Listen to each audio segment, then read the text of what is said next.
జక్కన చెక్కిన బాహుబలి అనే శిల్పం భారతీయ సినీ పరిశ్రమలో సరికొత్త చరిత్రకు వేదిక అవుతోంది. కనీవిని ఎరుగని రికార్డులను కొలగొడుతున్న బాహుబలి ది కన్క్లూజన్ పై ఉన్న అంచనాలు అసాధారణం. వాటిని అందుకోవడం అంటే మామూలు విషయం కాదు. కానీ దర్శకుడు రాజమౌళితో పాటు చిత్ర నటీనటులు, సాంకేతిక వర్గం అంతా వాటిని విజయవంతంగా అధిగమించారు. అందుకే బాక్స్ ఆఫీస్ వద్ద బాహుబలి 2 ప్రభంజనం ఎవరి ఊహకు అందని విధంగా ఉంది. ఈ సినిమా కలెక్షన్ల చరిత్ర గురించి పూర్తిగా తెలియాలంటే మరికొద్ది రోజుల సమయం పడుతుంది. అయితే కాసేపు కలెక్షన్స్ ని పక్కన పెడితే బాహుబలి 2 సినిమా విడుదలకు ముందు ఉన్న ఏకైక పజిల్ బాహుబలిని కట్టప్ప ఎందుకు చంపాడు అని. దానిని ఆమోదయోగ్యంగా చూపించడంలో రాజమౌళి మరోసారి తన మార్కు సత్తా చాటుకున్నారని చెప్పొచ్చు.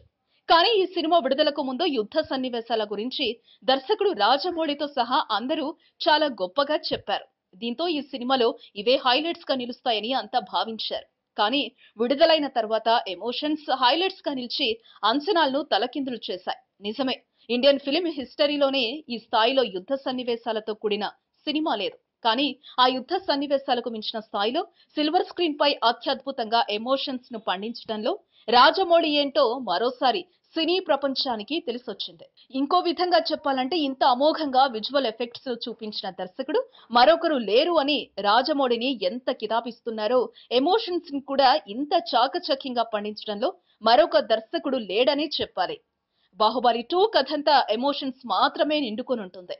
కథ కథనం పాతవే అయినా రాజమౌళి పండించిన విధానం, వాటిని నటీనటులు ప్రదర్శించిన విధానం ప్రేక్షకులను సమ్మోహితులను చేస్తున్నాయి. ఇంటర్వెల్ బ్యాంగ్ లో అమరేంద్ర బాహుబలిగా ప్రభాస్ ఎలివేషన్ సీన్ అయినా, దేవసేన కాళ్లను శివగామి పట్టుకునే సన్నివేశమైనా, నిండు సభలో సేనాధిపతి తల నరికే సన్నివేశమైనా, ఇలా 3 గంటల ఆద్యాంతం మానవ ఎమోషన్స్ రాజమౌళి కట్టిపడేశాడు. అలా అని రాజమౌళి ఎంచుకున్న ఫ్లాట్ కొత్తది కాదు. మనసిచ్చిన మగువ కోసం తల్లిని ఎదిరించిన సన్నివేశాలు ఎన్ని సినిమాలలో లేవు?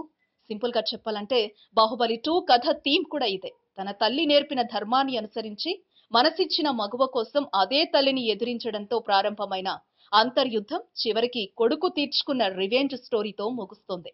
చెప్తే ఇంత సింపుల్ గా ఉన్న కథను స్క్రీన్ పై మలచిన విధానానికే అందరూ సాహోరే రాజమౌళి అంటూ జై హారతి పడుతున్నారు. నిజమే, ఇలాంటి అన్ని ప్రశంసలకు రాజమౌళి అర్హుడే.